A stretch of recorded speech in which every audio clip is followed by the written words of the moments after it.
கோட்டோட review தாங்க பார்க்க போறீங்க. ஸோ ஃபர்ஸ்டே நான் சொல்லிக்கிறேன், எந்த ஸ்பாய்லர்ஸும் இதுல கிடையாது. ஸோ நீங்க தைரியமா என்னோட ரிவ்யூவை பார்க்கலாம்.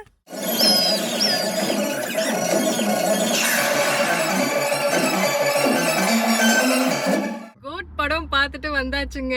ஸோ ரொம்ப ரொம்ப ஃபுல்ஃபில்டாக இருக்குது. பயங்கர எக்ஸ்பெக்டேஷன்ஸோட போனேன். ஸோ அதுக்கேற்ற மாதிரியே வந்து படம் பார்த்தீங்கன்னா ஒரு பக்கா ஒரு கமர்ஷியல் என்டர்டெய்னர்.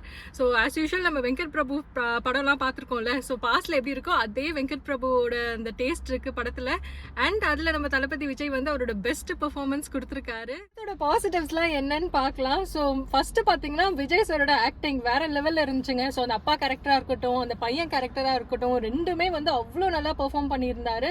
அண்ட் அப்பா கேரக்டர்ல மெயினா அந்த மெச்சூரிட்டியும் அந்த பிளேஃபுல்னஸ் ரெண்டுமே அதுல வந்து அவ்வளோ நல்லா இருந்துச்சு பாக்குறதுக்கு. வாய்ஸ் மாடுலேஷன் கூட பாத்தீங்கன்னா அவ்வளோ நல்லா பண்ணியிருக்காரு தளபதி விஜய். ஸோ அந்த அப்பா கேரக்டருக்கான வாய்ஸ் கொடுக்கறதா இருக்கட்டும், இல்ல அந்த பையன் கேரக்டர் கொடுக்கறதா இருக்கட்டும், ரெண்டுத்துக்குமே வந்து நல்ல டிஃபரன்ஷியேட் பண்ணி மெனக்கெட்டு கொடுத்துருக்காரு. அது நல்லாவே தெரியுது நம்மளுக்கு படத்துல.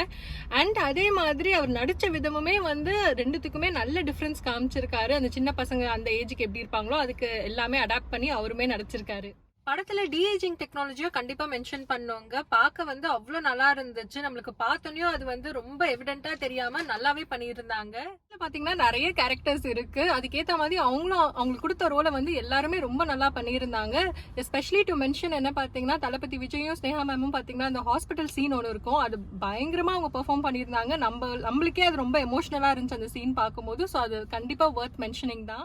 அடுத்து இவனோட பிஜிஎம் அண்ட் மியூசிக் பத்தி சொல்லணும்னா ரீசெண்ட் டைம்ஸ்ல அவரோட பெஸ்ட் கொடுத்திருக்காரு. நல்லாவே இருந்துச்சு பாக்குறதுக்கு. இன்னொரு பாசிட்டிவ் என்னன்னு பாத்தீங்கன்னா வெங்கட் பிரபு சாரோட ரைட்டிங் தான். நிறைய ட்விஸ்ட் அண்ட் டர்ன்ஸ் இருக்கு படத்துல.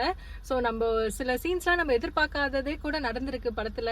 ஸோ அவரோட ஒன் ஆஃப் த ரீசன்ட் பெஸ்ட்னு நான் சொல்லுவேன். நெகட்டிவ்ஸ் பத்தி சொல்லணும்னா எனக்கு படத்துல வந்து ஒரு 2 நெகட்டிவ் தான் எனக்கு ஃபீல் ஆச்சு. ஸோ கிளைமேக்ஸ்ல வந்து பாத்தீங்கன்னா கொஞ்சம் லேக் ஆன மாதிரி இருந்துச்சு. அண்ட் கிளைமேக்ஸ் முடிச்சுட்டு வந்து சில சீன்ஸ் வந்து ஒரு ஃபியூ மினிட்ஸ் இருந்துச்சு. அது தேவையில்லாதது மாதிரி இருந்துச்சு படத்துக்கு. அண்ட் இன்னொரு ஒரு நெகட்டிவ் என்னன்னு பாத்தீங்கன்னா சாங் பிளேஸ்மெண்ட்ஸ். 2 சாங் பிளேஸ்மெண்ட்ஸ் வந்து கொஞ்சம் செட் ஆகாத மாதிரி இருந்துச்சு. ஏன்னா படம் வந்து நல்லா கிரிப்பிங்கா போயிட்டு இருக்கு. அந்த நேரத்துல இந்த ஒரு சாங் தேவையில்லாத மாதிரி தான் இருந்துச்சு.